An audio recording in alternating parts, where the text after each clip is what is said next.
I'm like, because that's not how looking works. What do you think, I just live my life like I owe people money? Think I'm just walking around like this?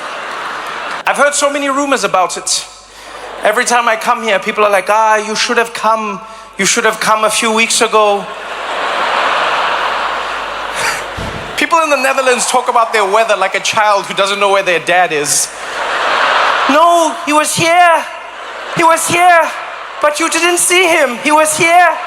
Mommy said he's coming back. It's not just, you know what it is? It's not just the rain that gets me here.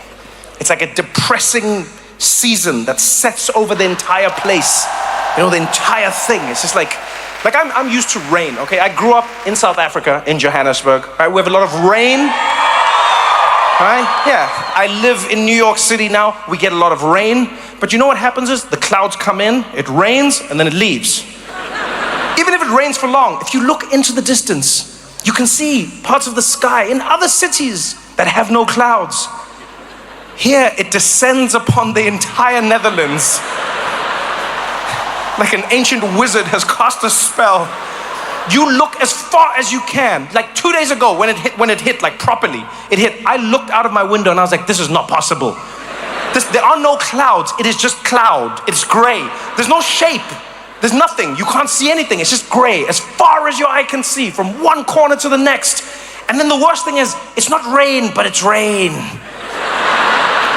Just enough rain that you get wet, not enough that you need an umbrella. You just walk around with an umbrella, you feel like an idiot. You close it up, it's drenched all over your face. Tiny little droplets. You can't do anything. You don't want to be outside, you know, but you don't want to stay inside. It's like depressing the whole time. The whole time. I was in this weather for 2 days. For 2 days, I was in this weather. I was sitting inside, I was looking at it, I was walking outside, I was feeling it. And in 2 days, I felt something deep inside me. I was like, Gah! Gah! And I was like, now I get it. Now I get why the Dutch colonized. I get it. I get it, man. Woo-wee! Ooh, don't even play games with me, Amsterdam. If I lived here for 6 months, after month 7, I would be like, ek moet 'n ander plek gaan. Ek wil nie the countries of other mense.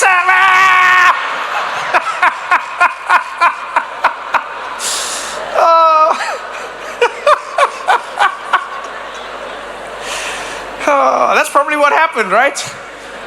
Yeah, because it didn't happen the other way around. Right? It's not like anyone from Suriname was landing here. Right?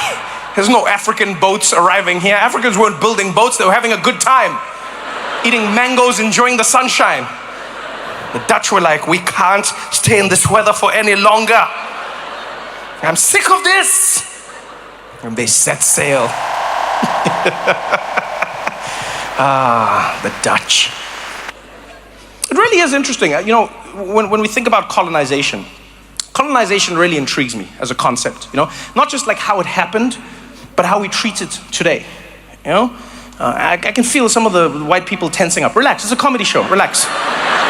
Relax. I saw your shoulders, ma'am. You were like, eh. They're like, he's coming for us now. No, relax. It's a comedy show. For 1 hour, I forgive you. It's all right. Relax. No, like, okay, so here's what it is. Here's what it is for me, right? I travel to many places around the world. I do comedy shows. And I'll always announce that I'm going to a country to perform. What I find intriguing is certain countries get certain responses every single time. Every single time, right? And a lot of those countries will get a negative response, right? So recently, this was about a month ago, I was doing shows in Germany. And the same way I do every year, I announced. I said, I'm going to Berlin and Stuttgart, excited to be coming to Germany. And without fail, under my Instagram comments, under my Facebook comments, whatever social media I used, people were commenting underneath, those Nazis. I hope you tell them that they're Nazis, Trevor. Don't forget to remind them what they did, Trevor. You tell them that they're Nazis, Trevor. I was like, which part of my comedy show do you think this is going to be happening in? Come on, good evening, Germany, you Nazis. But that's all I get in the comments. People will be like, yo, man, you know, they don't even laugh. They shouldn't laugh. They don't have a sense of humor, those Nazis. Don't ever forget what they did, Trevor. And I understand it. I do understand it. But what I find interesting is that I'll travel to other countries that also have a harrowing past. You know? And this is not a moment to compare like the numbers and no. I just travel to places where they have a harrowing past. And I've noticed I don't get any of the same backlash. And being there for a week, I got to sample how they live, you know, what they do, what they don't do. And after having a meal there one day, I think I figured it out. I think I figured out why some European nations have been able to shake off most of their colonial baggage, and some have kept more of it than others. You know, the history of what they did. And it all lies in the food. Yeah, my grandmother taught me this lesson when I was really young, and I didn't understand it. I was too young to get it. My grandmother used to love cooking for me and the entire family. She's the greatest cook ever. She'd cook for all of us on a Sunday by herself. Didn't want anyone else in the kitchen because she didn't want anyone taking credit for what she made. The only person who was allowed to be with her was me. And so me and my grandmother in the kitchen, and she loved me. I was her favorite grandchild because I could eat the most. And so she would give me the food while she's cooking. She's like, what do you think? And I was like, I'm not sure. And she'd give me again and be like, I'm not sure. And she'd be like, you're so naughty, Trevor. And then she'd make some more food, And then one day, out of the blue, my grandma was busy cooking everything, making everything, and she turned and she gave it to me, and I was like, that's so good, Granny. And she said, you know what, Trevor, can I tell you a secret? If you know how to cook well, you can make someone forget anything bad you've done. That's why your grandfather is still around. I was like, what? I didn't understand it. How could I? I didn't have the right information. Until recently, when I traveled to Europe and I actually spent time in these different countries, spent time sampling the culture, the life, and the food. And then I got it. All the countries that have been able to sort of like distract people are the countries that spend time in the kitchen. Yeah. Like the French. They have one of the worst legacies of colonization ever. Yeah, but when you ask them, you can't stay mad at them. You'll be like, yo, French, what did you do in Congo? They're like, what did I do with this croissant? Oh, have you tasted it? Oh, succulent. You go to Italians, you're like, what did you do in East Africa? They're like, but what did I do with this pizza? Mamma mia, look at this pasta, just a taste it. This is the true travesty. Oh my God. Even the Dutch, you got in on the game. People are like, what were you guys doing when the spice trade? And you guys like, what do you mean with the poffertjes? You mean with our little poffertjes? You want to have some poffertjes? The Belgians were like, have a waffle, forget about what we did in Africa. And then you get to Germany and they're like, would you like to try some sauerkraut? And you taste that shit and you're like, we will never forget. Never.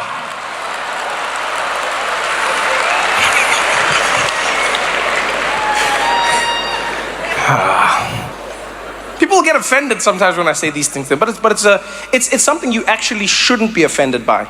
You shouldn't be offended by it, because I've learned in talking to like anthropologists and sociologists that a lot of the way people are in their cultures comes from the weather that they were raised in. This is a true thing.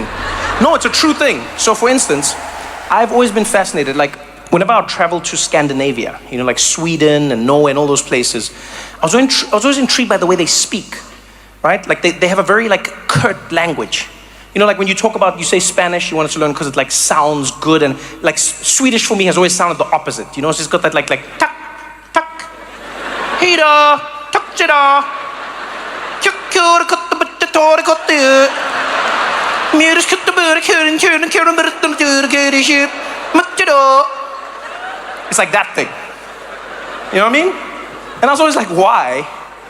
And it turns out that Swedish people over generations, we're talking about like hundreds and hundreds and hundreds and hundreds and hundreds and hundreds of years, because they lived in a climate that was so cold, you couldn't afford to open your mouth wide when you speak, right? Like I grew up in Xhosa culture. My mother's Xhosa, my grandmother's Xhosa, that's my whole family. Xhosa people grew up in South Africa, warm climate. So when we speak, we open our mouths. Molo, that's how we greet you. Molo mhlobo wam, usaphila, alright, hayi ndimbonile. You see? It's because we've got warm air. We can take our time. So I'm not saying you're not kind. I'm just saying you're not warm. You know? The Dutch are very, in the time I've been here, like very efficient, you know, very logical people. If it doesn't make sense to you, it just doesn't make sense. You know? I asked someone yesterday, I said, hey, why does it seem like there's less transport? And then he was like, because there's a strike. That's what he said. He had like a weird, it was like Dutch, but it wasn't Dutch accent. He was like, yeah, because there's a strike. I was like, okay, well, when are they coming back? He's like, when they come back? I was like, all right, I guess you don't know. Dutch are just very like, you know when you can see it? You can see it when you go around Amsterdam and you watch Dutch people riding bicycles. I've never been to a country where people do such a fun activity in such a serious way. Everywhere else in the world, people on a bicycle look like they are living the personification of happiness. Because that's what a bicycle is. It's goofy, it's silly. Your legs are going round and round. You're there with the little bell, bring, bring. That's like a fun time, yay! And then here in the Netherlands, straight back, straight body, focus.